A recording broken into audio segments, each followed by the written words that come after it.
How's it hanging? It is I, Rant, and welcome to my first ever Disventure Camp discussion video.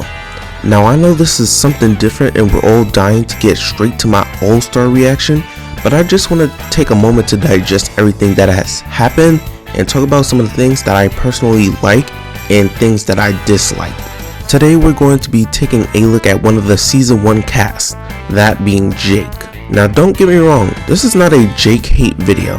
I'm just expressing my frustration with his character and what I want to see from him in All-Star. Like I stated before, I actually really did enjoy Jake as a character early in the series. He had a decent character design, his plot with Tom was fresh and interesting, and he was easy to root for. I found myself cheering for him in that water challenge when he went up against Nick. What completely sold me on him was his relationship with Miriam. She basically took on the role of his grandmother and was actively giving him advice and trying to help him and Tom get together. So as we can see, he had the formula to become a highly likable character and should be amongst my favorite characters in season 1, right? Wrong answer, forehead. Jake in a later season had quite the opposite effect on me when it came to likability. I don't want to say I hate Jake. That spot goes out to someone more deserving, one who is unforgivable in my eyes and will never be redeemed. But back to what I was saying, I don't hate Jake, he just frustrates me. His relationship with Tom turned from something that was wholesome and sweet into a cesspool of drama and misery. This all goes back to Gret for setting these events off. She was the one who exposed Tom's secret agent job to everyone to set a rift in Tom and Jake's relationship. Let's just say her plan worked a little too well. What really frustrated me was it feels like Jake felt entitled to Tom's personal life. Tom's job had nothing to do with Jake. In fact, Tom even considered breaking the rules of his job to explore things with Jake. So while Tom was thinking about them, Jake was only thinking about himself. What makes it even worse is that during the argument, Tom would say, "Can you be quiet, Jake? Can we talk about this later?" in a private manner, trying to stop Jake from exposing who he is on the show. Jake, however, is past all reasoning and is crashing out and saying, "Why? The spy doesn't want the viewers to know there's a spy on the show," basically trying to out him. So not only is he blowing up for information about Tom that doesn't concern him, he's actively trying to expose his profession to the world, a profession that only works if nobody knows who you are.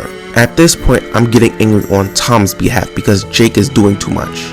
I will note that Jake is acting like this because he got cheated on in a previous relationship and Gret framed it like Tom was only using him as a cover.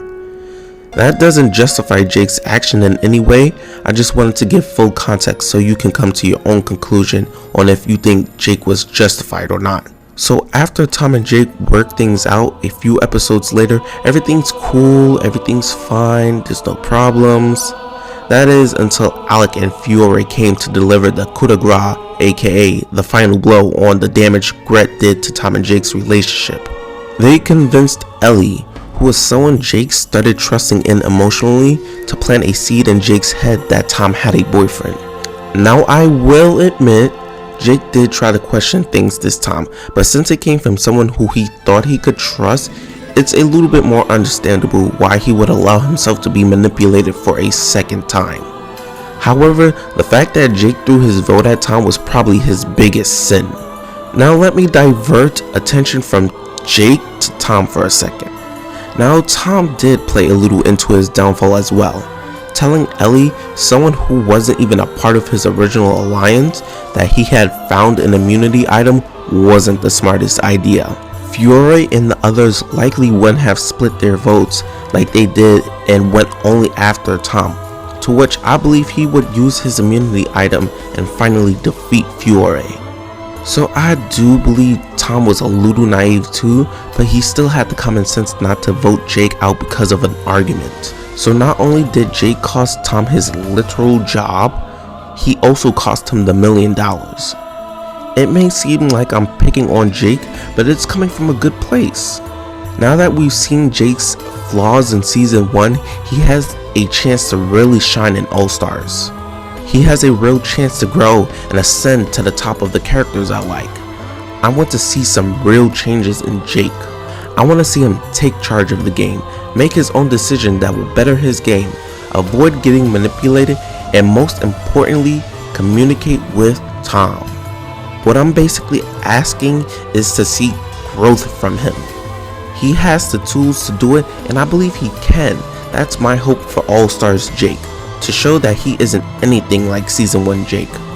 While he isn't in my top 3, 5, or 10 list of favorite characters, he isn't a lost cause just yet. I still have faith in him. That's pretty much what I wanted to say about him and his character. Will he continue to fall, or will he rise from the ashes like a phoenix? Only time will tell. If you watch all the way to the end of this video, I appreciate that you care enough to listen to my little rant. If you have any opinions on Season 1 Jake, feel free to comment them down below. I'll see you guys next time. Please like, comment, and subscribe if you already haven't.